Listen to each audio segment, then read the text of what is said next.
तो हम लोग 2010 का पेपर 1 से स्टार्ट कर रहे हैं, ठीक है। सबसे पहले क्वेश्चन में देखो गिवन है द करेक्ट 2010 जे एडवांस का पेपर 1 केमिस्ट्री से स्टार्ट कर रहा हूँ, ठीक है। तो फर्स्ट क्वेश्चन देखो, it's given correct structure of ethylene diamine tetra acetic acid. आपको पता है एथिलीन डाइमाइन टेट्रा एसिटेट जो हेक्साडेंटेट लिगेंड होता है, उसी का एसिड फॉर्म बनाना है, मतलब आपको H प्लस ऐड कर देना है। तो ये देखो एथिलीन डाइमाइन तो यहाँ से हो गया, और 4 एसिटिक एसिड की लिंक लगानी है, तो CH2COH CH2COH CH2COH CH2COH, ये आपका हो गया ethylene diamine tetra acetic acid. इसको सीधे ऑब्जर्वेशन से लिख सकते हो। Its answer is C. EDTA जो एथिलीन डाइमाइन टेट्रा एसिटेट पढ़ते हैं उसमें से एसिटेट में H प्लस ऐड कर देना, तो ये EDTA का स्ट्रक्चर हो गया। सेकंड क्वेश्चन में पूछा था ionisation isomer of CrH2O whole 4 ClNO2Cl। Ionisation isomer का मतलब होता है कि एक्वा सॉल्यूशन में जब उसको प्लेस करो तो different type of isomer create होने चाहिए। तो जो आपको गिवन कंपाउंड है, अगर इसको आयनाइज कराएंगे तो इससे बनेगा COH2O whole 4 ClNO2 plus NCl minus. तो अब आपको इससे डिफरेंट आयन प्रोड्यूस कराना है, मतलब क्लोराइड आयन के अलावा दूसरा आयन मिलना चाहिए। इस वाले केस में देखो क्लोराइड आयन मिलेगा, इसमें क्लोराइड आयन मिलेगा, और इसमें तो कोई आयन मिलेगा नहीं, इसमें तो वाटर है, तो बस बी ऑप्शन बच रहा है। तो बी वाले कंपाउंड को अगर हम आयोनाइज कराएंगे तो BrH2O होल 4 Cl2 NO2 ये कॉम्प्लेक्स है, इसको आयोनाइज कराएंगे तो it will form BrH2O whole 4 Cl2 plus NO2 minus. अब अगर इसको इंडिविजुअली टेस्ट करेंगे तो पहले वाले कॉम्प्लेक्स से क्लोराइड आयन का टेस्ट पॉजिटिव आएगा, दूसरे वाले केस में नाइट्राइट आयन का टेस्ट पॉजिटिव आएगा। So they are ionization isomers, that's why your answer must be B. ठीक, और क्वेश्चन में चलेंगे। Given synthesis of 3 octyne is achieved by adding bromoalkane into the mixture of sodium amide and an alkyne. The bromoalkane and the alkyne respectively are। तो देखो concept ये है कि जब आप सोडियम अमाइड ऐड करेंगे तो वो अल्काइन का एसिडिक गैस निकाल के न्यूक्लियोफाइल बनाएगा, और उस न्यूक्लियोफाइल का अटैक कराना है हमें अल्काइन ग्रुप, उसका न्यूक्लियोफाइल का अटैक कराना है अल्काइल लाइट के ऊपर, तो न्यूक्लियोफिलिक सब्स्टिट्यूशन रिएक्शन फॉलो होगी।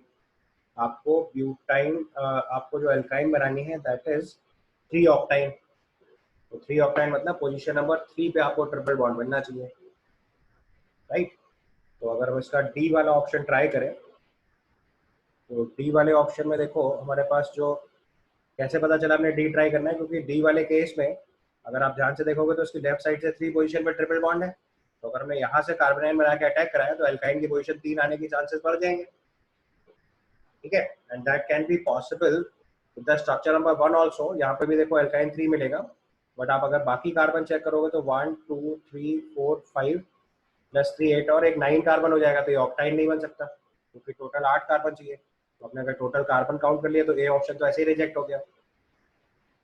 बी ऑप्शन में पहले ही बता दिया ट्रिपल बॉन्ड की लोकेशन पहले ही 4 पहुंच रही है, तो आ नहीं सकती।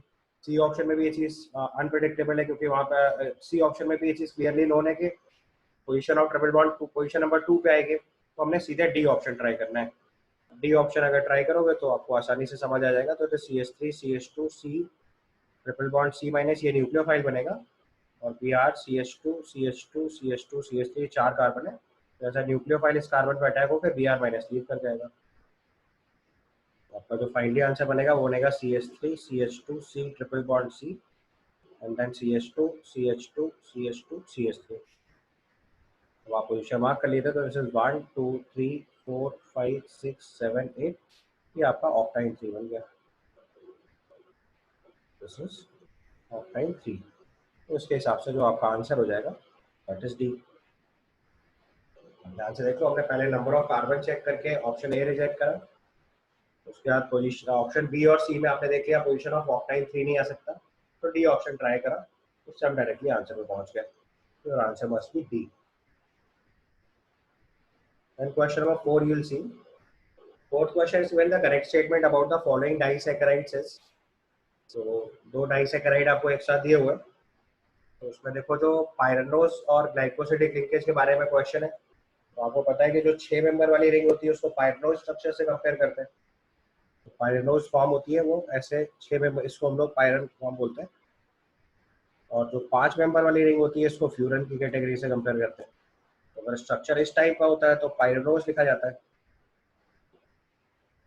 और 5 मेंबर वाली रिंग के टाइप का होता है तो उसको फ्यूरोनोस बोल देते हैं। समझ आई टेक्निक? तो पाइरोनोस मतलब 6 मेंबर रिंग में एक ऑक्सीजन, और फ्यूरोनोस में 5 मेंबर रिंग में एक ऑक्सीजन। तो आप दोनों स्ट्रक्चर देख के बता सकते हैं कि जो पहली वाली रिंग बनी हुई है उसमें दोनों रिंग्स को मार्क कर रखा है, इसको ए मार्क किया है, इसको बी मार्क किया है। तो जो रिंग ए है वो पाइरोनोस है और जो रिंग बी है वो फ्यूरोनोस है। पहले इतनी बात क्लियर हो रही है आपको? तो जब हमें पता चल गया रिंग वन ए जो है वो पाइरोनोस है और रिंग बी जो है वो फ्यूरोनोस है, तो इससे हमें एक चीज एकदम क्लियर हो गया कि ऑप्शन बी और डी तो इसके आंसर नहीं हो सकते। दो ऑप्शन तो तुरंत रिजेक्ट हो गए। अब बचे दो ऑप्शन में ट्रैक ट्रैक करना है आपको। आपको बताना है अल्फा डी ग्लाइकोसिडिक लिंकेज है या बीटा डी ग्लाइकोसिडिक लिंकेज है। तो मैंने आपको इसका कॉन्सेप्ट सिखाया था कि जो हमारे पास रिंग होती है इसमें अगर हम ऑक्सीजन का जो OH वाला पोजीशन है वो डाउन रखते हैं तो उसको अल्फा फॉर्म बोलते हैं, और अगर ये OH अप होता है तो उसको बीटा फॉर्म बोलते हैं। अगर ये OH ऊपर लिखा होगा तो बीटा फॉर्म होता है। लेकिन इसमें ध्यान रखने की चीज ये है कि जो ये ऑक्सीजन है ये टॉप राइट कॉर्नर पर होनी चाहिए। And this will check for anomeric carbon. तो इसमें देखो यहाँ पे ये एनोमरिक कार्बन है। इस एनोमरिक कार्बन का देखो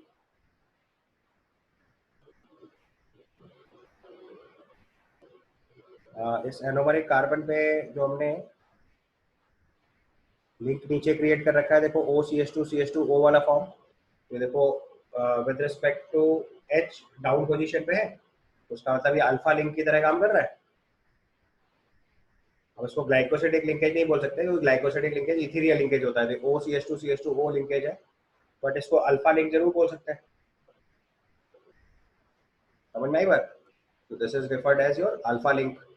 जबकि जो बी वाली रिंग है उसको देखो पूरा 180 डिग्री पलट के बनाया हुआ है, तो वो उसका बीटा लिंकेज हो जाएगा। तो अगर ध्यान से देखोगे तो सुक्रोज का स्ट्रक्चर बनाया हुआ है, अल्फा डी ग्लूकोज और बीटा डी फ्रक्टोज से हमने सुक्रोज जैसा स्ट्रक्चर बनाया। अगर ये ग्लाइकोसिडिक लिंकेज होता है तो उसको सुक्रोज बोल देते हैं, बट यहाँ ग्लाइकोसिडिक लिंकेज नहीं है, ये OCH2CH2O लिंकेज है। तो उस वजह से इसको कार्बोहाइड्रेट यानी सुक्रोज कैटेगरी से तो नहीं कंपेयर कर सकते, बट लिंक आप बता सकते हो कि अल्फा ग्लाइकोसिडिक लिंकेज है। तो इससे हम इसका आंसर कंफर्टेबली बता सकते हैं, that will must be A. हाइड्रोज रिंग पता कर ली और लिंकेज का टाइप अल्फा है। बी वाली रिंग को अल्फा लिंक क्यों नहीं बोला उसको समझ गया ना आप? क्योंकि जो बी वाली लिंक है अगर उसको अल्फा और बीटा डिफाइन करना होता तो उसका एक्चुअल जो एनोमरिक कार्बन है वो हमें राइट साइड में रखना चाहिए था। जब उसका एनोमरिक कार्बन यहाँ पे OH नीचे लिखते हैं तब इसको अल्फा फॉर्म लिखते हैं, और OH ऊपर लिखते हैं तो उसको बीटा फॉर्म लिख देते हैं। इधर वाली साइड पे CH2OH होना चाहिए था, इससे डी फॉर्म कन्फर्म होगी। मैंने आपको कार्बोहाइड्रेट के केस में बता रखा है कि CH2OH का अप डाउन से डिसाइड करते हैं कि वो डी फॉर्म है या एल फॉर्म है, और OH एनोमरिक कार्बन पे OH के अप और डाउन से डिसाइड करते हैं कि वो अल्फा फॉर्म है या बीटा फॉर्म है। तो इसका बीटा लिंक होता है। समझ आई टेक्निक? ये एकदम क्लियरली दिमाग में सेट कर लेना, और अब तक आपको इतने पेपर्स डिस्कस कराए तो उसको आपको क्लियरली समझ आ रहा होगा। ये बहुत इंपॉर्टेंट पार्ट है, बार बार रिपीट हो रहा है, केयरफुली समझ लेना है। तो उसका आंसर हम लोग ए मार्क करेंगे। जो पहली वाली ए रिंग है वो पायरेनोस रिंग है, और उसमें जो लिंक है वो अल्फा लिंक है, तो आंसर है सही होगा ये। ठीक, उसके बाद नेक्स्ट क्वेश्चन में देखेंगे, it's given the reaction C6H5OCH3 इसकी HBr से रिएक्शन करा के आपको प्रोडक्ट लिखना है। तो इस केस में पता है कि जो HBr है वो H प्लस देके OH प्लस बनाएगा पहले। अब आपको पता है कि जिस साइड बेंजीन रिंग है उधर से तो रिंग कभी ब्रेक हो ही नहीं सकती। इस केस में मैंने आपको बताया था इसमें अलग अलग टाइप की रिएक्शंस पॉसिबल होती हैं with the concentration and medium.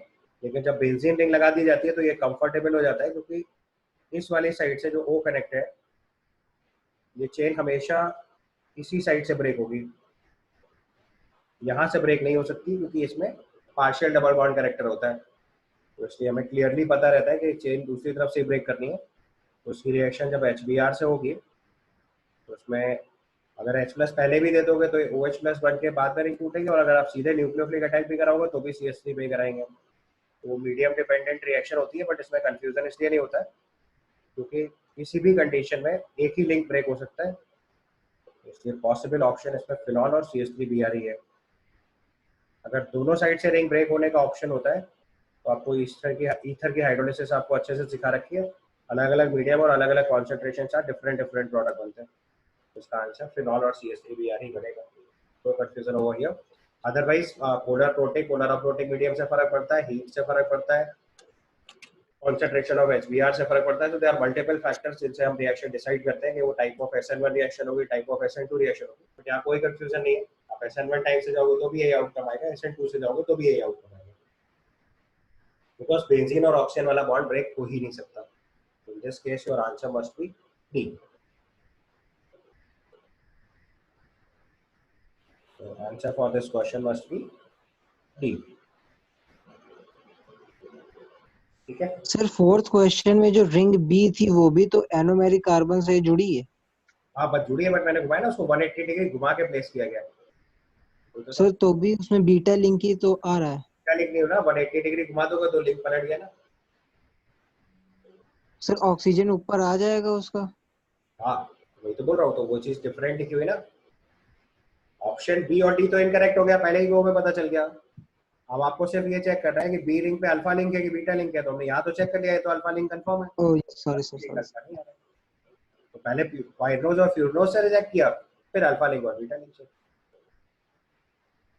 समझ गया ना। तो इसको अल्फा लिंक नहीं समझना, वो बीटा लिंक है, बिल्कुल सही है। अगर आंसर के टर्म में बताऊं तो जो रिंग ए है वो पाइरनोज है, बी है जो फ्यूरनोज है, रिंग ए में अल्फा लिंक है और रिंग बी में बीटा लिंक है। ठीक है। उसके बाद क्वेश्चन नंबर 6 क्वेश्चन लिखा है, plot of the plot for showing the variation of rate constant with the temperature are shown below. The plot that follows Arrhenius equation. Arrhenius equation का temperature के साथ वेरिएशन क्या होता है? K is equal to A e raised power minus EA by RT। आपको RNS relation directly पता है। RNS equation relation is K is equal to A e raised power minus EA by RT। यानी कि temperature increase करने से rate constant increase करना चाहिए। और जो वेरिएशन है वो कैसा है? एक्सपोनेंशियल है। तो लीनियर वाले तो दोनों ग्राफ रिजेक्ट हो गए, डी और डी तो हो ही नहीं सकता। आंसर या तो ए होगा या सी होगा।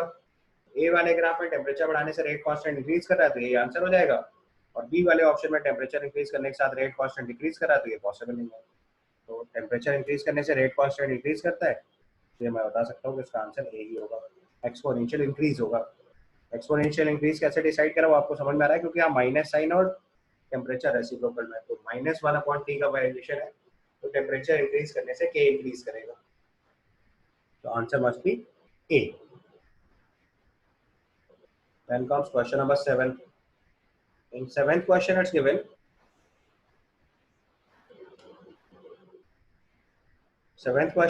that the species which by definition has zero standard molar enthalpy of formation. तो zero molar enthalpy of formation किस लिए होता है? Elements present in thermodynamically most stable allotropic form. तो देखो Br2 का जो thermodynamically most stable allotropic form होगा वो Br2 लिक्विड होगा, क्योंकि ये रूम टेम्परेचर में लिक्विड स्टेट में एग्जिस्ट करेगा। Cl2 एकदम करेक्ट दिया हुआ है, क्लोरीन गैसियस फॉर्म में ही thermodynamically most stable allotropic form होती है। वाटर और CH4 जो है वो एलिमेंट ही नहीं है, तो कंपाउंड है, तो उनके लिए तो स्टैंडर्ड मोलर एंथैल्पी जीरो हो ही नहीं सकती। तो इसका पॉसिबल आंसर सीधे सीधे बी हो गया। समझ आया? कॉन्सेप्ट इसका क्या है? एलिमेंट्स, यहाँ पहली चीज चेक करनी होती है, elements present in thermodynamically most stable allotropic form, thermodynamically most stable allotropic form have standard molar enthalpy of formation 0। तो किसी भी एलिमेंट का thermodynamically most stable allotropic form में standard molar enthalpy of formation 0 होता है। ठीक है।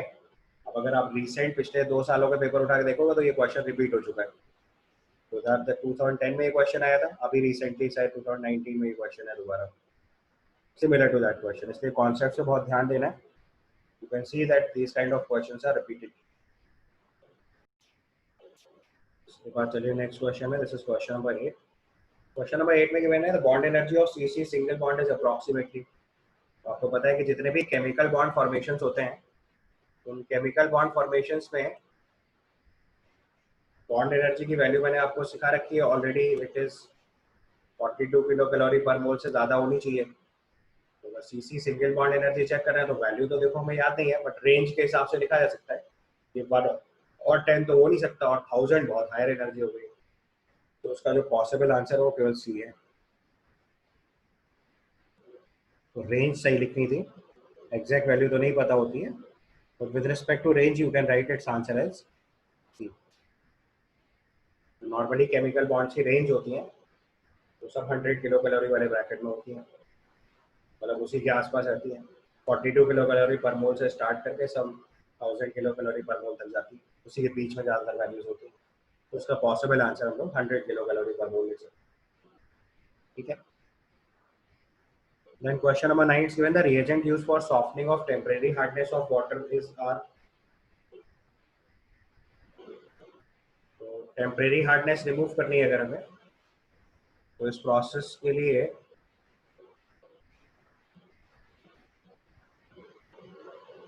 जो रिएजेंट यूज कर सकते हैं हम लोग, that will be calcium hydroxide. I think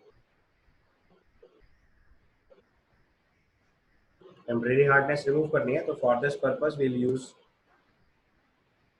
calcium hydroxide. ठीक है।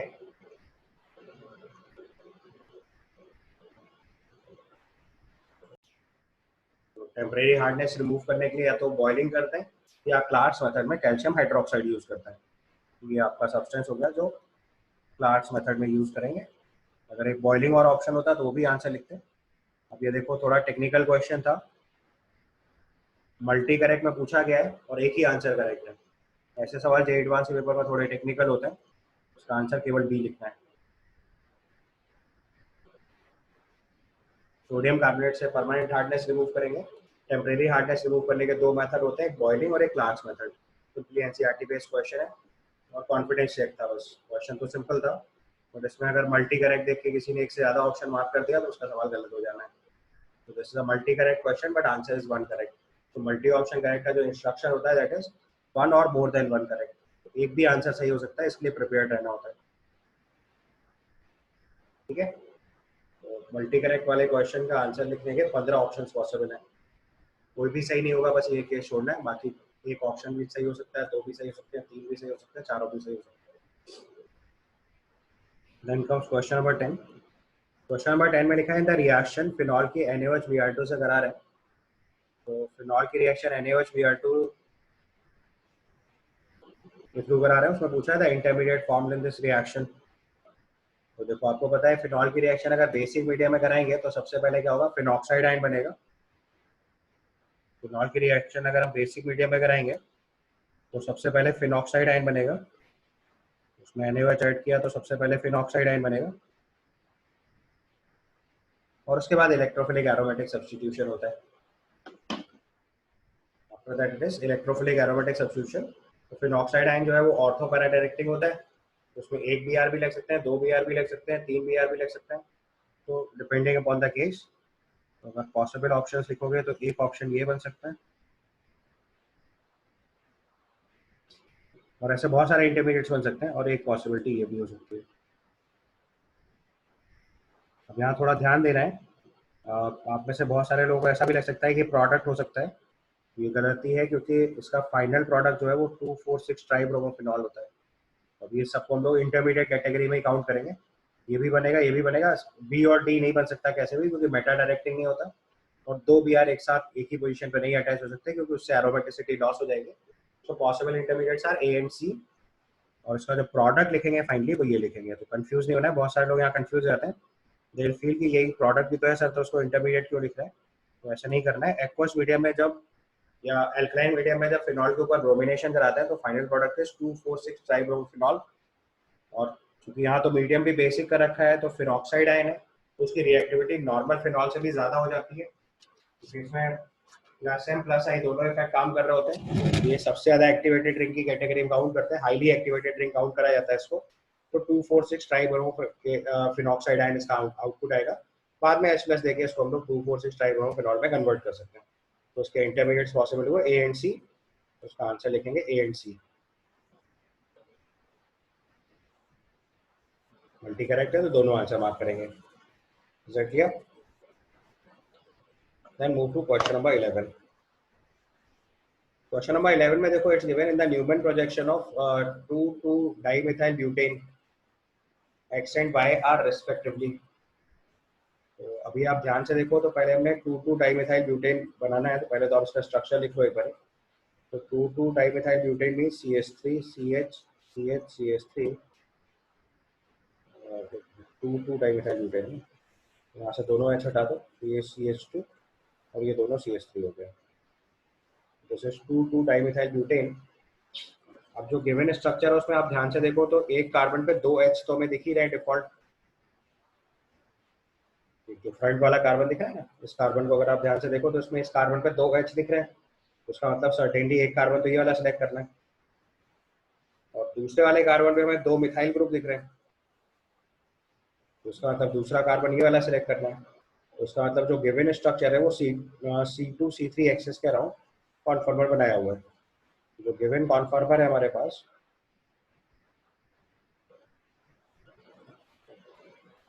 Is about C2 C3 axis. C2 C3 axis पे अगर कॉन्फॉर्मर बना रखा है तो बाकी दोनों वैलेंसीज आपको ध्यान से देख के समझ में आ रहा होगा। So rest 2 valencies are methyl.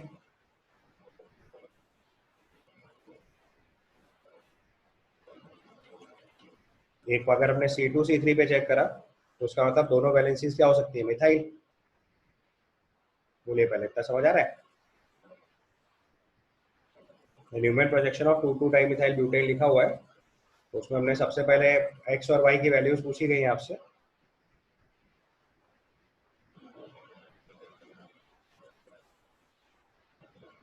उससे एक केस तो क्लियर हो गया, अगर C2 C3 एक्सेस पे आप इसको चेक कर रहे हैं तो C2 C3 एक्सेस पे हमारे लिए जो एक्स एंड वाई होगा तो दोनों CH3 हो सकते हैं। देखिए सबसे पहले, is that okay?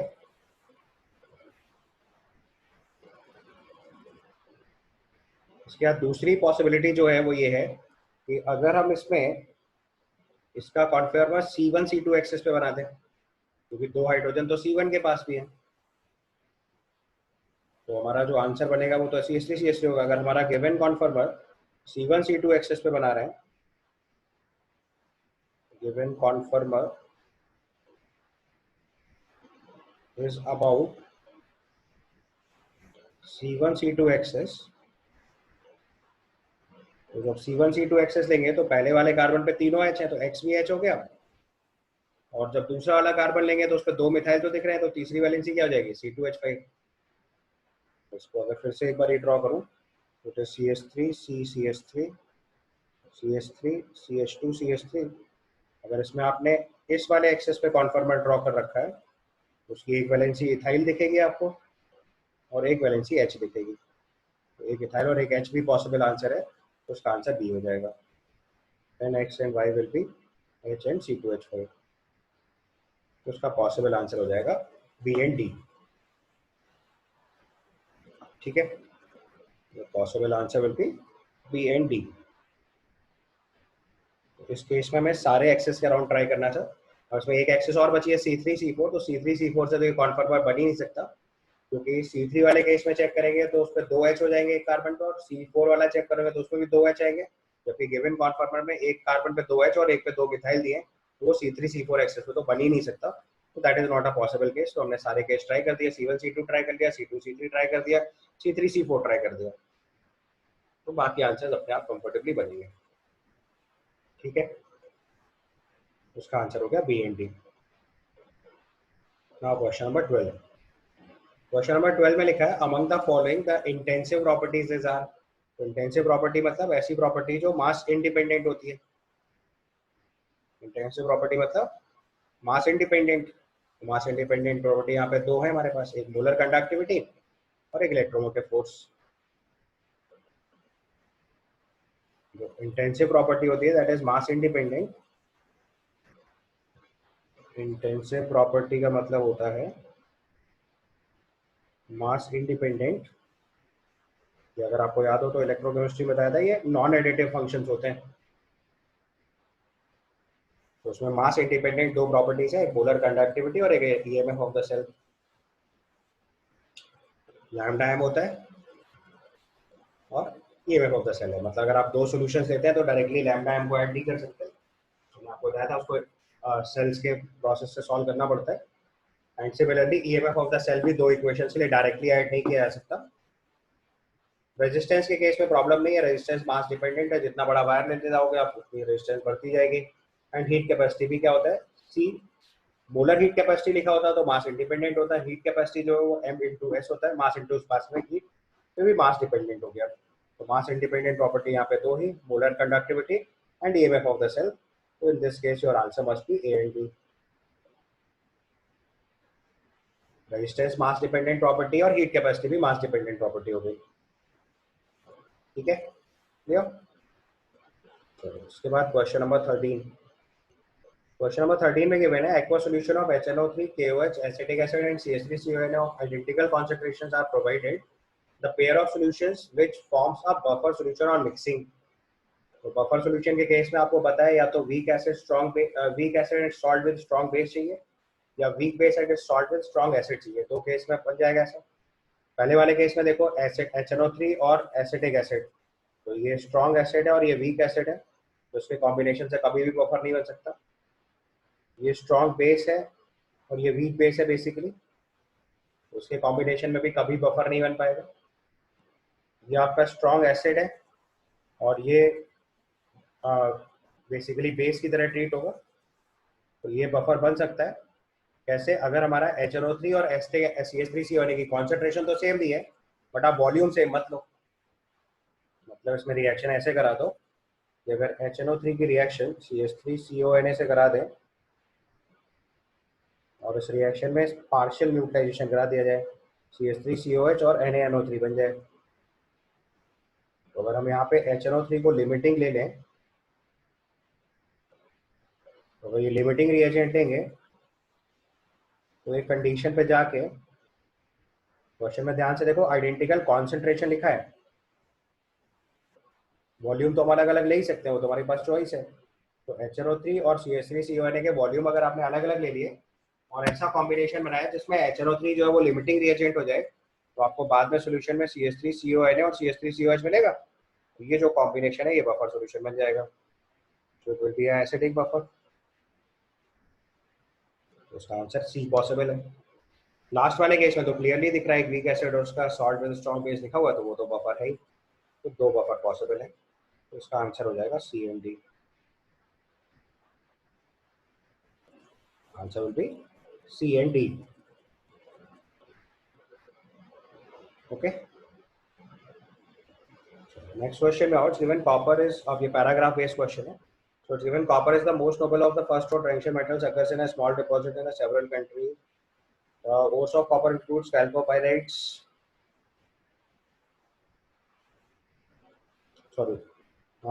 calcinithrite and anthracite, cuprite, copper glance, malachite. However, 80% of the world copper production comes from the ore chalcopyrites, UFES2. The extraction of copper from chalcopyrites involves the partial roasting, removal of iron and self reduction. ये पूरा process दे रखा है। तो पहले question में पूछा है partial roasting of कैल्कोपायराइट्स produces. तो अगर पार्शियल रोस्टिंग कराएंगे तो जो हमारे पास Cu2S फॉर्म है वो फाइनली Cu2O फॉर्म में कन्वर्ट होता है।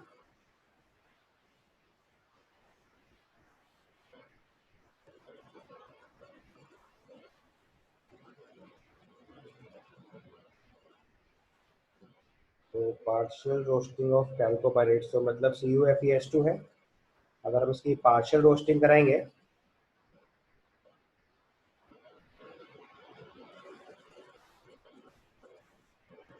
तो पार्शियल रोस्टिंग से आयरन जो है वो FeO फॉर्म तक पहुंचेगा, Cus तो होता ही नहीं है और Cu2O भी नहीं लिख सकते, तो इसका पॉसिबल आंसर Cu2S हो जाएगा। अगर हम CuFeS2 की पार्शियल रोस्टिंग कराएंगे, सर बी क्यों नहीं बोल सकते? तो पार्शियल रोस्टिंग से इसमें फॉर्म बनेगा Cu2S, Cu2O बेटा उसमें क्या होगा, जितना भी Cu2O बनेगा ना वो Cu2S से रिएक्ट करता जाएगा बार बार, तो पार्शियल रोस्टिंग का जो प्रोडक्ट बचेगा हमेशा वो Cu2S होगा। ये तीन तो फिर फॉर्म हमने CO2S क्यों लिखा है? मैं बता रहा हूँ इसलिए। तो इस रिएक्शन में देखो कैल्कोपायरेट्स की अगर हम पार्शियल रोस्टिंग करेंगे तो दिस इज एक्चुअली CuFeS2, तो उसकी ऑक्सीजन से रिएक्शन हो रही है, तो इससे एक फॉर्म बनेगी Cu2S, एक फॉर्म बनेगी Cu2O और एक फॉर्म बनेगी FeO। पार्शियल रोस्टिंग है तो ऑक्सीजन सप्लाई लिमिटेड है, तो सब लोअर ऑक्सीजन स्टेट में रहेंगे, किसी को भी ऑक्सीडाइज नहीं कराना है, हायर ऑक्सीजन स्टेट तक नहीं पहुंचाना है, ठीक है। अब देखो जो Cu2S और Cu2O बना, ये तो म्यूचुअली रिएक्ट कर जाएंगे। Cu2S और Cu2O म्यूचुअली रिएक्ट करने के बाद सेल्फ रिडक्शन वर्कआउट होगा, तो उससे कॉपर बनेगा और SO2 बनेगा, ये रिएक्शन हो जाएगी। तो जितना भी Cu2O बनेगा वो इमीडिएटली Cu2S के साथ साथ साथ रिएक्ट करता जाएगा, तो पार्शियल रोस्टिंग के जो प्रोडक्ट हुए वो तो Cu2S और FeO होगा, this one and this one. जितना भी Cu2O बनता जा रहा है वो तो कंज्यूम करता जा रहा है Cu2S को डिफॉल्ट। तो जो फाइनली हमारे पास सब्सटेंस बच रहे हैं पार्शियल रोस्टिंग में वो Cu2S और FeO हो। तो उसका अगर सिंगल ऑप्शन करेक्ट के हिसाब से आंसर लिखना है तो उसका अप्रोप्रिएट आंसर ए बनेगा। समझ आई बात, क्योंकि साथ साथ सेल्फ रिडक्शन भी तो हो रहा है, तो तो सेल्फ सर रिडक्शन। अगर मल्टी करेक्ट होता तो बी कर लेते? हाँ बेटा, सर अगर मल्टी करेक्ट होता तो बी बोल देते? तो लिख सकते थे कि Cu2 भी फॉर्म होगा, बट अगर उसने बोला ना पार्शियल रोस्टिंग ऑफ एल्कोबारेट प्रोड्यूसेस, तो प्रोडक्शन में दो ही प्रोडक्ट हैं, Cu2S FeO, क्योंकि जो Cu2O बन रहा है वो तो साइमल्टेनियसली रिएक्ट करता जा रहा है, पार्शियल रोस्टिंग भी तो चल रही साथ साथ। तो अगर यस। बहुत प्रिसाइसली बोला जाए तो दैट Cu2S वो बनता रहेगा, Cu2O कंज्यूम होता रहेगा, जैसे जैसे आप ऑक्सीजन देते जाओगे Cu2O बनता जाएगा और Cu2S को कंज्यूम करता रहेगा, ठीक है। Yes sir. अगले फॉर्म में लिखा है iron remove from the chalcopyrites as, तो ये स्लैग के फॉर्म में रिमूव हुआ है, FeSiO3 बनाएंगे। तो यहाँ पे जो FeO बनता है वो इम्प्योरिटी है,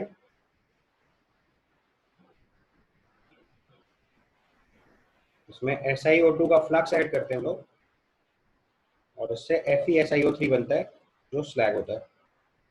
तो जो आयरन इम्प्योरिटी है वो स्लैग के फॉर्म में रिमूव करते हैं FeSiO3, तो उसका पॉसिबल आंसर हो गया डी,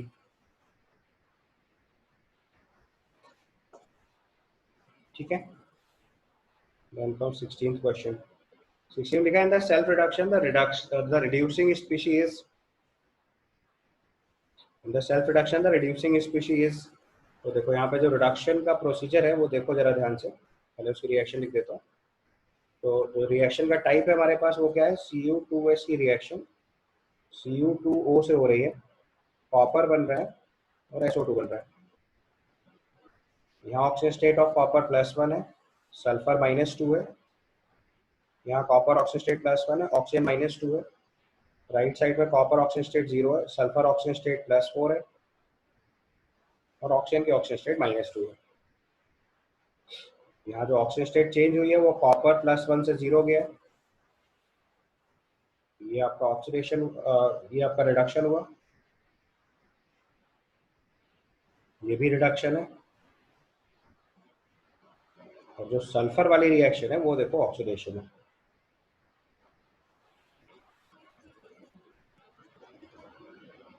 ये स्टेप आपका ऑक्सीडेशन है। तो जो सल्फाइड आयन है वो SO2 में ऑक्सीडाइज हुआ है, तो जो उसमें रिड्यूसिंग स्पीशीज हुई वो हुई S2-।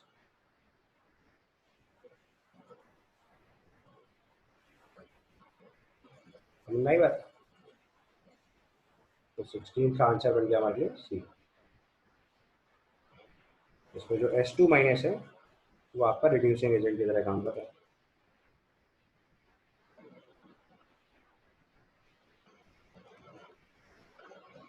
कॉपर ऑक्साइड हो रहा है, ऑक्सीजन का oxygen state change, copper reduce हो रहा है और बाकी किसी का ऑक्सीजन स्टेट चेंज नहीं हो रहा, तो जो रिड्यूसिंग एजेंट हुआ वो हमारे लिए सल्फाइड आयन हुआ,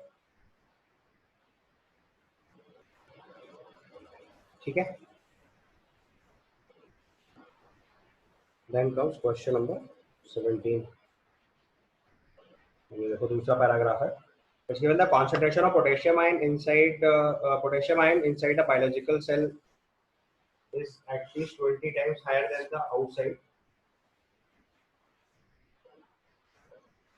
The resulting potential difference across the cell is important in several processes such as the transmission of nerve impulse and maintaining an ion balance. A simple model for such concentration cell involving a metal M is जो आपको given है. For the above cell, the magnitude of cell potential, that is E cell, is given 70 millivolt. आपको बताना है for the above cell E cell और delta G के बारे में रिपोर्ट करना है. तो देखो आपको पता है कि किसी भी कॉन्सेंट्रेशन सेल में अगर हमारे कैथोड हाफ सेल की कॉन्सेंट्रेशन ज्यादा होती है तो वो एक फीजिबल सेल होता है. अगर आपको डायरेक्ट रिजल्ट याद है तो सीधे सॉल्व कर सकते हैं. डायरेक्ट रिजल्ट नहीं याद है तो फिर इसका ई सेल का पूरा एक्सप्रेशन लिखना पड़ेगा.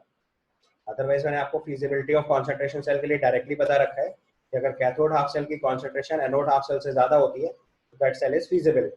एंड फीजिबल सेल के लिए ई सेल पॉजिटिव होता है और डेल्टा जी नेगेटिव होता है. समझ आया? Concentration of M plus of cathode जो है वो concentration of M plus of anode से ज्यादा है, ये एक फीजिबल सेल होगा. तो इसलिए इसका ई सेल पॉजिटिव आएगा और डेल्टा जी नेगेटिव आएगा. तो डायरेक्टली भी सॉल्व कर सकते हो, अदरवाइज पूरा कॉन्सेंट्रेशन सेल का एक्सप्रेशन लिखो तो उससे भी पता चल जाएगा. ठीक है, तो इसका आंसर बन गया हमारे लिए बी.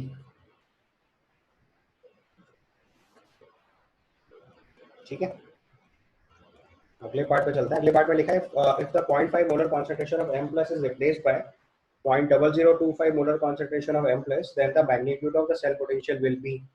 अब तो कोई अब पूरा सवाल करने के लिए तो आपको सेल इक्वेशन लिखनी ही पड़ जाएगी.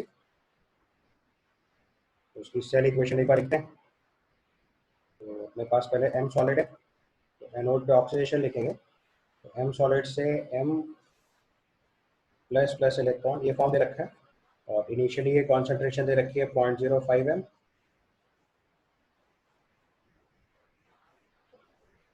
और बाद वाले केस में फिर M प्लस जो है वो इलेक्ट्रॉन गेन करके M सॉलिड में कन्वर्ट हो रहा है. अभी ये कॉन्सेंट्रेशन दे रखी है 1 M.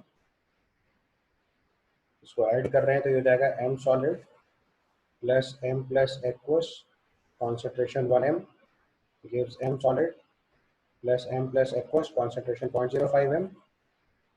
और उसकी ई सेल की मॉड वैल्यू दे रखी है बट हमें पता चल चुका है पॉजिटिव है. ई सेल की वैल्यू दे रखी है अपने को 7 मिली वोल्ट, यानी कि 70 मिली वोल्ट ना. It's given 70 milli volt. हाँ, तो 70 into 10 to the power minus 3 volt लिख लो. तो 70 into 10 to the power minus 3 volt हो गया is equal to E naught cell 0 minus 0.0591 by n log of concentration of M plus upon 1. ये result apply करेंगे.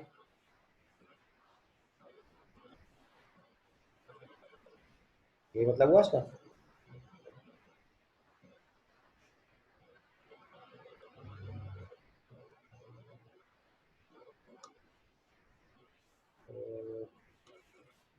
इसको तो कुछ वेरीफाई नहीं करना है तो आंसर ही वेरीफाई हो जाएगा इसको.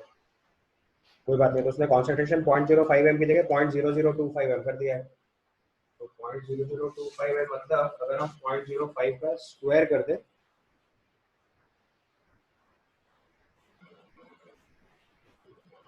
तो उसमें सॉल्विंग जरूरत ही नहीं थी, मैंने इतना जबरदस्ती लिख दिया.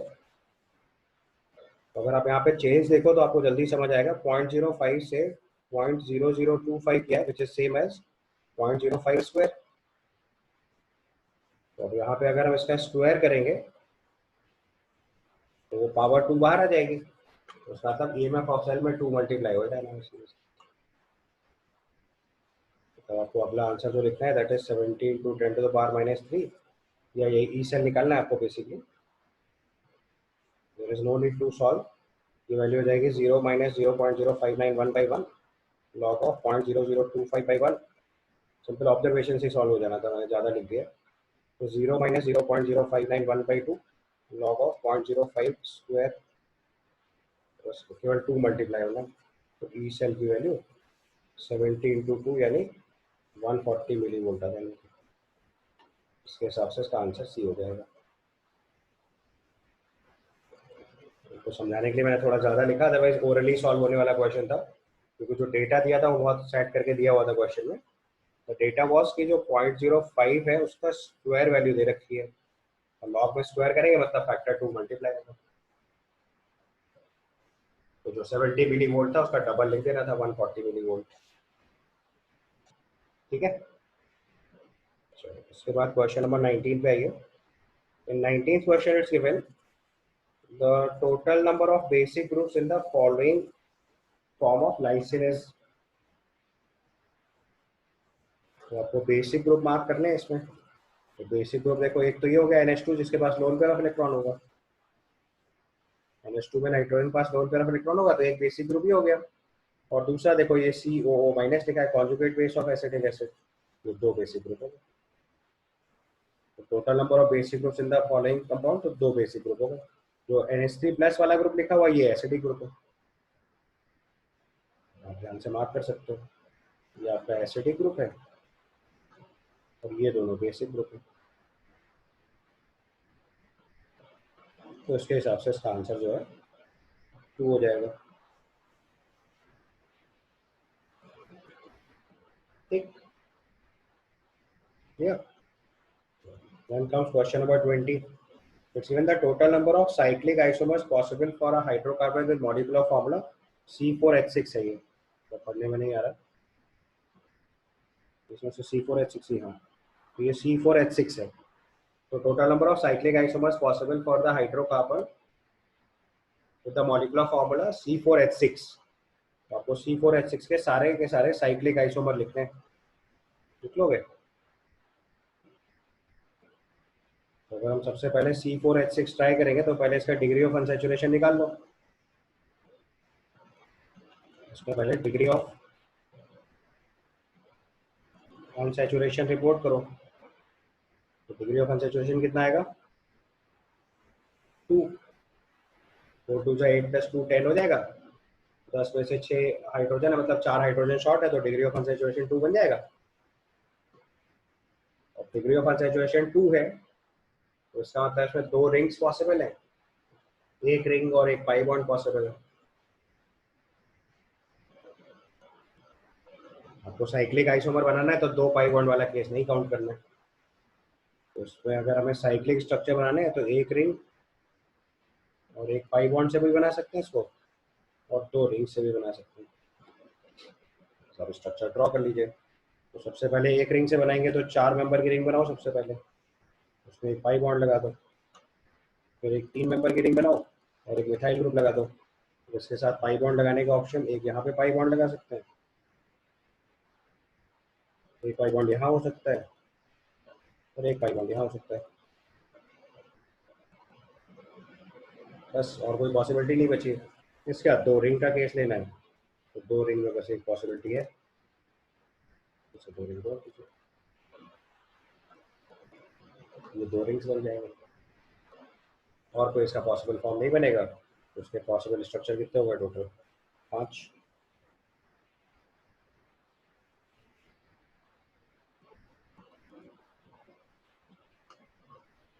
साइक्लिक काउंट करना था, चेन वाले नहीं काउंट करने थे। तो डिग्री ऑफ अनसैचुरेशन 2 से पता चल गया एक रिंग एक पाई बॉन्ड, या 2 रिंग की पॉसिबिलिटी है तो पहले एक रिंग एक पाई बॉन्ड से ट्राई करा तो 4 स्ट्रक्चर बने, और 2 रिंग्स के केस से एक और स्ट्रक्चर बन जाएगा, तो 5 पॉसिबल आइसोमर हो जाएंगे।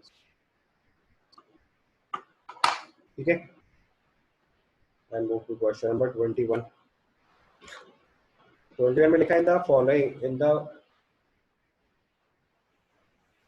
फॉलोइंग रिएक्शन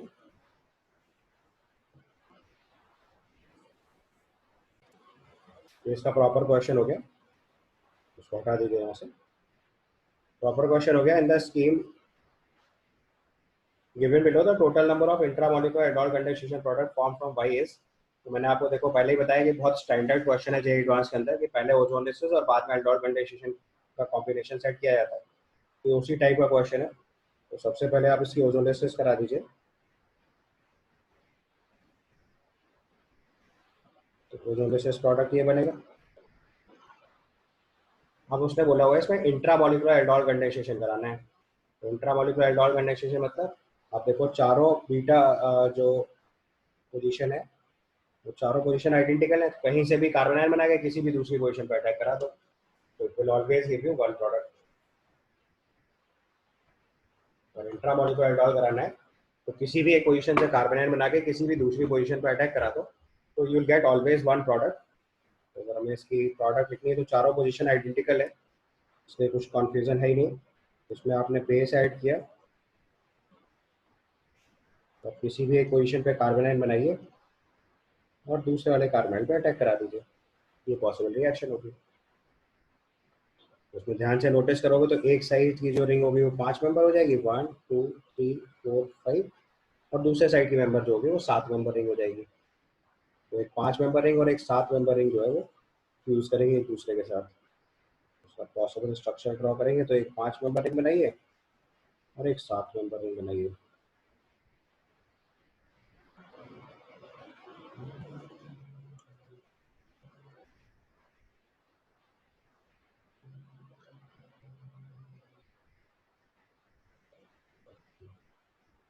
तो देखो ध्यान से, तो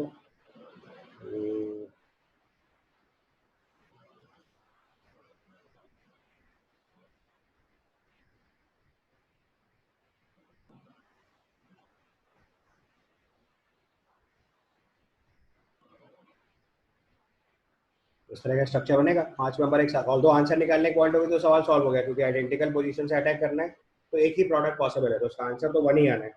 बट अगर आप फर्दर सॉल्व करना चाहते हो तो मैं आपको बता दे रहा हूँ। उसमें पोजीशन नंबर 1 से हमने कार्बन बना के पोजीशन नंबर 5 पे जाके OH क्रिएट किया है, तो स्ट्रक्चर ऐसे हो जाएगा। इसके हिसाब से अगर मार्क करेंगे तो पोजीशन नंबर 5 पे यहाँ पे OH ग्रुप आ जाएगा।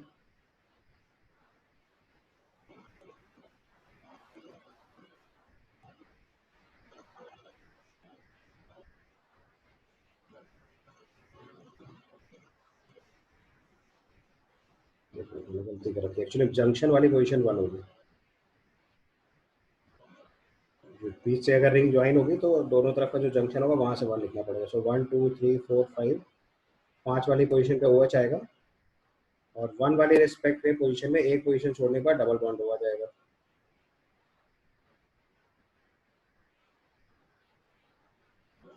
ये अल्फा बीटा हाइड्रोक्सी कार्बोनिल ऐसे बनेगा और फिर इसको हीट करेंगे तो एलिमिनेट हो जाएगा। तो ये आपकी ऐसे स्ट्रक्चर बन जाएगी, एक तरफ 5 मेंबर रिंग, एक तरफ 7 मेंबर रिंग।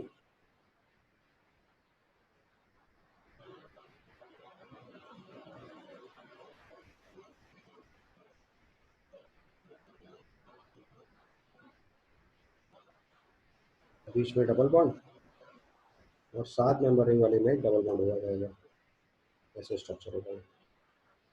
तो अल्फा बीटा आंसर जो है कार्बन लिखेगा, तो यूनिक प्रोडक्ट बनने वाला है। That's why it's answer will B 1। ठीक, इसके नेक्स्ट क्वेश्चन में चलेंगे, question number 24। Given among the following the total number of compounds are soluble in aqueous NaOH। aqueous NaOH में देखो कार्बोक्सिलिक एसिड और फिनॉल या उसी के बराबर के जो एसिडिक स्ट्रेंथ के ग्रुप होंगे वो सब डिसॉल्व कर देंगे। ठीक है, और अल्कोहल जो है वो NaOH में डिसॉल्व नहीं होता, because alcohol is not enough acidic to lose its H+ in NaOH। H+ lose कराने के लिए आपको सोडियम मेटल रिक्वायर्ड होता है। ठीक है, तो कार्बोक्सिलिक एसिड और फिनॉल वाले ग्रुप मार्क कर दीजिए, अल्कोहल छोड़ते जाइएगा। पहला वाला ग्रुप देखो ये बेसिक ग्रुप है अमाइन, उसको तो काउंट नहीं करना है। यहाँ कार्बोक्सिलिक एसिड है ये इंक्लूड कर लेना है। अगला वाला अल्कोहल है वो इंक्लूड नहीं करना है। उसके बाद देखो ये फिनॉल है ये इंक्लूड हो जाएगा। नेक्स्ट केस में NO2 है तो उसमें एसिडिक ग्रुप ही नहीं है। उसके बाद देखो फिनॉल है वो भी एसिडिक ग्रुप है। और उसके बाद लास्ट वाला देखोगे तो कार्बोक्सिलिक एसिड है।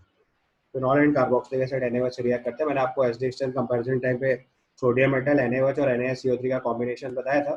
तो NaSCO3 कार्बोक्सिलिक एसिड से रिएक्ट करता है, NaOH कार्बोक्सिलिक एसिड फिनॉल से, sodium metal alcohol carboxylic acid और फिनॉल या उसी के बराबर के जो एसिडिक ग्रुप होते हैं उन सबसे रिएक्शन होगी। तो उसका आंसर हमारा 4 हो जाएगा। जो मैंने 4 मार्क किए वही हो जाएगा। यहाँ पे चेक क्या करना था, कार्बोक्सिलिक एसिड एंड फिनॉल या उसी के बराबर की जो एसिडिक स्ट्रेंथ कैरी करने वाले ग्रुप है वो सब NaOH से रिएक्ट कर जाएंगे। Clear? Then question number 23, it's giving among us the following the total number of compound whose aqueous solution turns litmus red litmus to blue। तो आपका कन्वर्जन है red litmus to blue.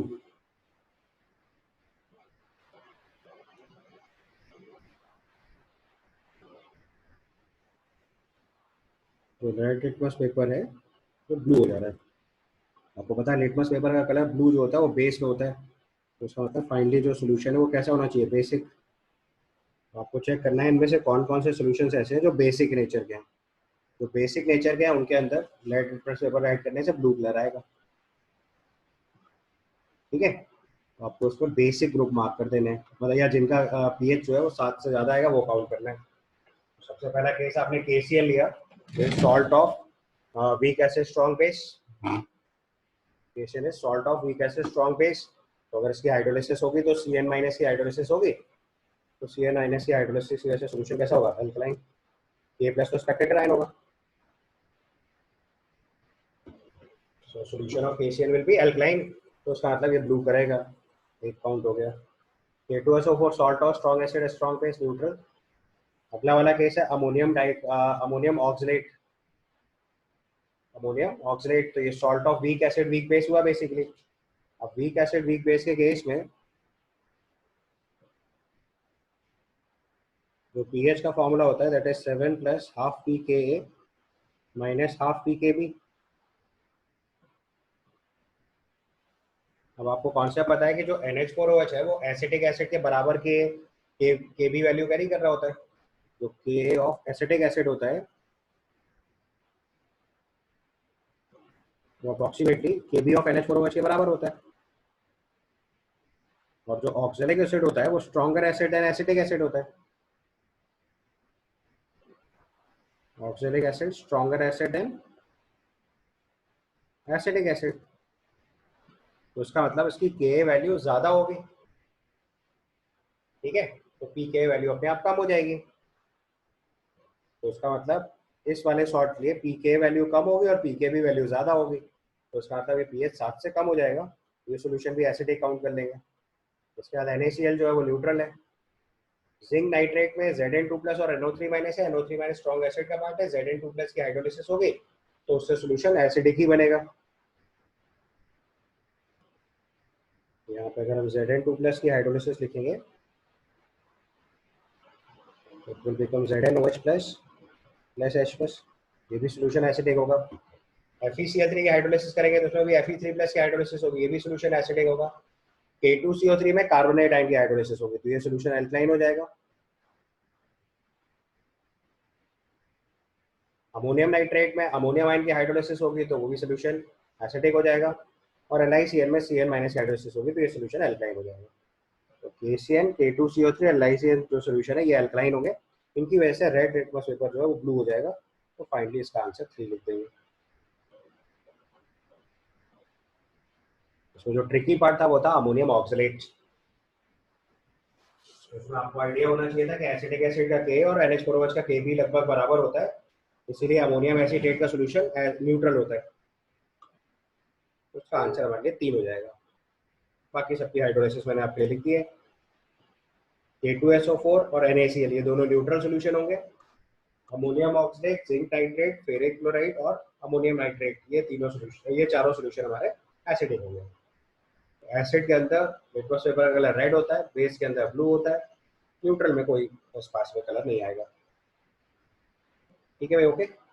23rd done. उसके बाद question number 24, based on VACPR theory the number of 90-degree angles in BR angle of BRF5। BRF5 का shape अगर बनाएंगे sp3d2 square pyramidal geometry आएगी। तो Br सेंट्रल एटम है और 5 fluorine ऐसे अरेंज होंगे। यहाँ लोन पेयर ऑफ इलेक्ट्रॉन है, तो lone pair bond pair repulsion की वजह से कोई भी एंगल 90 नहीं बचेगा। यहाँ lone pair bond pair repulsion apply हो जाएगा, ये बॉन्ड पेयर्स हैं सब, इनमें रिपल्शन अप्लाई होगा, ये सब ऊपर की तरफ लिफ्ट हो जाएंगे, तो 90 डिग्री एंगल जो हो जाएंगे वो 0 हो जाएंगे। So number of 90 degree angles will be equal to 0। Although इस बार जब IIT ने क्वेश्चन दिया था तो उसका एक और आंसर करेक्ट कर दिया था, दैट वाज 8। तो जिन्होंने square pyramidal geometry exact square pyramidal consider करते हुए भी आंसर लिखा था, उनके आंसर को भी करेक्ट कर दिया था, क्योंकि ऐसा क्वेश्चन फर्स्ट टाइम था पेपर में। फ्यूचर के लिए इसका आंसर 0 ही मार्क करना है, तो आंसर इसका अपने पास 0 आएगा। ठीक है, answer for this question will be 0। Why 0? क्योंकि लोड पे रिपल्शन की वजह से एंगल जो है कोई भी 90 डिग्री नहीं बचेगा, फ्लोरीन जो है ऊपर की तरफ शिफ्ट कर जाएंगे, तो bromine fluorine fluorine bromine fluorine का एंगल 90 डिग्री नहीं बचेगा। सो कोई भी एंगल इसमें 90 नहीं आएगा, तो इसका आंसर 0 करेक्ट करा था। ऑल्दो इस बार आईआईटी ने इसका आंसर 8 भी करेक्ट कर दिया था, क्योंकि अगर आप इसको एग्जैक्ट स्क्वायर पिरामिडल मान लें, लोड पे रिपल्शन ना कंसीडर करें, तो you can write its answer as 8 also. ठीक, then comes question number 25. Question number 25 is given the value of N in the molecular formula of this. So it is BeNal2Si6O18। तो oxidation number का rule apply कर दो। ये compound है जो कि neutral state में गिवन है, तो इसका ऑक्सीडेशन नंबर 0 आ जाएगा। बेरिलियम एल्कालाइन अर्थ मेटल है, तो उसके लिए हो गया 2N। एल्यूमिनियम के oxidation state +3, so 6। Silicon oxidation state +4, तो +24। Oxygen state is -2, 36 is equal to 0। यहाँ से सॉल्व करके n निकालना है आपको। एक तरीका तो ये था, यहाँ से सॉल्व करेंगे तो n की वैल्यू 3 आ जाएगी।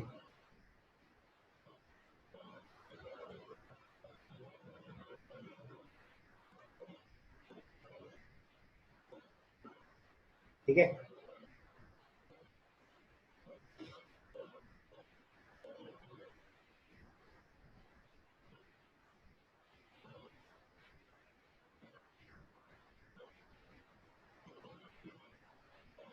या फिर इसको सिलिकेट्स के फॉर्म से भी कंपेयर कर सकते थे, तो वहां से भी इसका आंसर निकाला जा सकता है। That is also one possible manner.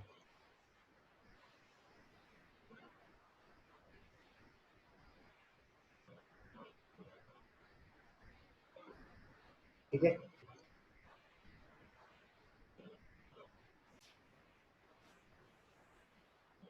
अगर इसी कंपाउंड को आप सीधे अपने फॉर्मूले से पहचान पाते हैं, तो इसको हम लोग बेरेल बोलते हैं। तो आपको सीधे याद होता है, बेरेल होता है Pe3Al2Si6O18। अगर आप डायरेक्ट पहचानते होते तो सीधे भी आंसर लिख सकते थे बिना कुछ सॉल्व करे। तो आपको याद आ जाता है कि फॉर्मूला बेरेल वाला है, तो आंसर डायरेक्टली लिखा जा सकता है। तो बाकी सब चीज़ें मैच कर रही थी, तो बेरिलियम डायरेक्टली बताया सकता था। अदरवाइज ऑक्सीडेशन नंबर की टेक्निक लगा के इसको सॉल्व कर लेना था, उसका आंसर जो है 3 आ जाएगा। ठीक है, then comes question number 26। 26 में लिखा है student perform a titration with different burette and find the value of 25.2, 25.25, 25.0 ml, the number of significant figures in the average titration value. तो आपको पता है इसका एवरेज निकालने के लिए आपको इन वैल्यूज को सम करके बाई 3 करना पड़ेगा। और रूल ये है कि आप एडिशन करोगे, तो एडिशन करते टाइम सिग्निफिकेंट फिगर में उतने ही प्लेस तक आंसर लिखा जाता है जितने मिनिमम प्लेस ऑफ डेसिमल तक की वैल्यू नोन होती है। तो अगर आप इसकी एवरेज वैल्यू निकालेंगे,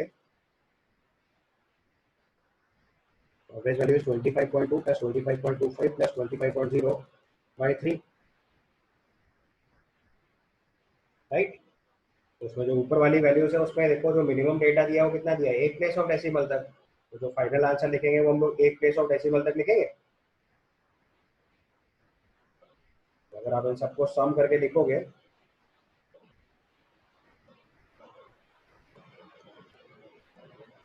ये सॉल्व हो के आएगा 75.45, बट हम उसको एक प्लेस ऑफ डेसिमल तक रिपोर्ट करेंगे।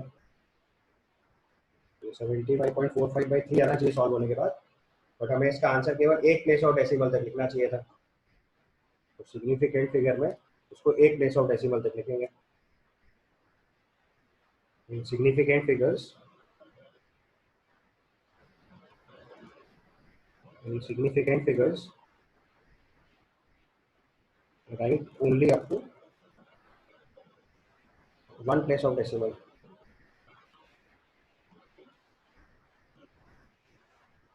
एडिशन सब्ट्रैक्शन में यही रूल होता है, only up to one place of decimal. तो यहाँ पे जो नंबर ऑफ सिग्निफिकेंट फिगर्स बनेंगे वो 3 हो जाएंगे।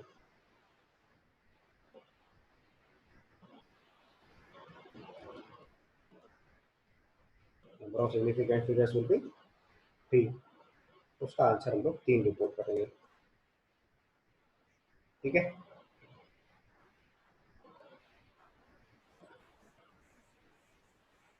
नेक्स्ट क्वेश्चन देखिए, क्वेश्चन नंबर 27 लिखा है, the concentration of R for the reaction R gives P was measured as a function of time with the following data, the order of the reaction. तो order of reaction predict करना है, तो हमारे पास concentration दे रखी है, तो आप time के साथ देखो कॉन्सेंट्रेशन जो है वो लीनियरली वेरी कर रहे हैं। वैसे ध्यान से देखो, अगर हम मतलब रेट लिखने की कोशिश करें, तो पहले दो डेटा से अगर रेट लिखें हम लोग, तो चेंज इन कॉन्सेंट्रेशन हुआ 0.1 माइनस 0.75 बाय,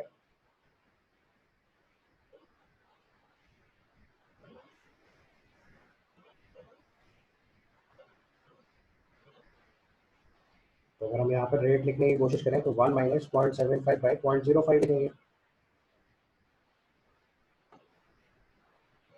ठीक है, तो उसको सॉल्व करेंगे अगर हम सबसे पहले, ये 0.25 डिवाइडेड बाय 0.05 हो गया, 25 के आसपास आ गया। उसके बाद एक्सपेरिमेंट नंबर 1 और 3 के लिए अगर इसी चीज़ को चेक करेंगे, तो 1 माइनस 0.4 बाई 0.12 लेंगे, ये भी देखो 5 आएगा। और तीसरे एक्सपेरिमेंट में चेक करेंगे तो 1 माइनस 0.1 बाई 0.18 चेक करेंगे, तो ये भी लगभग 5 आ जाएगा। आप सारे डेटा एक बार चेक करके देख लो, आपको समझ आ जाएगी बात जो मैं बताना चाह रहा हूँ। उस रिएक्शन का रेट कांस्टेंट है, तो rate of reaction is constant with respect to time, ये जीरो वाला रिएक्शन है। Rate of reaction is constant with time is zero वाला रिएक्शन, तो उसका आंसर अपना जीरो आ जाएगा। ठीक, now the last question is given, the number of neutrons emitted when 92 uranium 235 undergoes controlled nuclear fission to 54 xenon 142 and 38 strontium 90। तो देखो control nuclear fission कराना है, तो सबसे पहले 92 यूरेनियम 235 पे एक स्लो मूविंग न्यूट्रॉन ऐड करते हैं, इससे 92 यूरेनियम 236 बनेगा, जो फर्दर ब्रेक होकर 54 xenon 142 और 38 स्ट्रॉन्शियम 90 दे रखा है, प्लस नंबर ऑफ न्यूट्रॉन्स अगर हम मान लेते हैं x बन रहा है, ये फॉर्मूला बनेगा। अब लेफ्ट साइड और राइट साइड में एटॉमिक नंबर का सम मास नंबर के सम के इक्वल करते हैं, तो एटॉमिक नंबर का सम देखो 54 प्लस 38 92 आएगा। चेक करके देख लो, 54 प्लस 38 का सम 92 आना चाहिए, तो एटॉमिक नंबर का सम तो सेम आ रहा है। मास नंबर चेक कर लो, मास नंबर के केस में 142 प्लस 90 232 आ रहा है, 4 न्यूट्रॉन हो जाएंगे। यहाँ से रिजल्ट आएगा 236 is equal to 142 plus 90 plus x, यहाँ से सॉल्व करोगे तो एक्स की वैल्यू 4 आ जाएगी, तो इसका आंसर जो है 4 लिखेंगे। ठीक है, answer for this case will be 4 neutrons. तो अब अगर आप ध्यान से इस पेपर की एनालिसिस देखो, तो इस पेपर में देखो टोटल 28 क्वेश्चंस थे फॉर 1 आवर ड्यूरेशन। तो आप देखो जो क्वेश्चंस का रिलेटिव स्केल था वो आसान था, मतलब बहुत सारे क्वेश्चंस को बिना सॉल्व करे आंसर लिखा जा सकता था, सॉल्विंग में टाइम जाना था। और आप बहुत सारे क्वेश्चन देखोगे जो ऐसे थे जिनके आंसर्स इजीली प्रेडिक्टेबल थे विदाउट सॉल्विंग देम। ऐसा इसलिए था क्योंकि क्वेश्चंस का नंबर रिलेटिवली ज्यादा है। आप जे एडवांस के बाकी पेपर्स फोकस करोगे तो आप देखोगे क्वेश्चंस का नंबर नॉर्मली 18, 19, 20 के बीच में होता है। इस पेपर में देखो 28 क्वेश्चंस थे, तो इसका मतलब पेपर आसान रहेगा और क्वेश्चंस के आंसर रिपोर्ट करना इजीली पॉसिबल था। बहुत सारी जगह ऐसी थी जहाँ बहुत कम लिख के डायरेक्ट आंसर लिखा जा सकता था, तो इसलिए नंबर ऑफ क्वेश्चंस बढ़ा दिए गए। ये एडवांस के पेपर की स्ट्रैटेजी होती है, जब क्वेश्चन पेपर डिफिकल्ट किया जाता है तो क्वेश्चन के नंबर कम किया जाता है, क्वेश्चन पेपर रिलेटिवली आसान होता है तो नंबर ऑफ क्वेश्चन ज़्यादा होते हैं। तो उस क्वेश्चन पेपर को ध्यान से एक बार फिर से एनालाइज करना, आपको ज़्यादातर क्वेश्चन क्लियर हो जाएंगे। ठीक है, थैंक यू।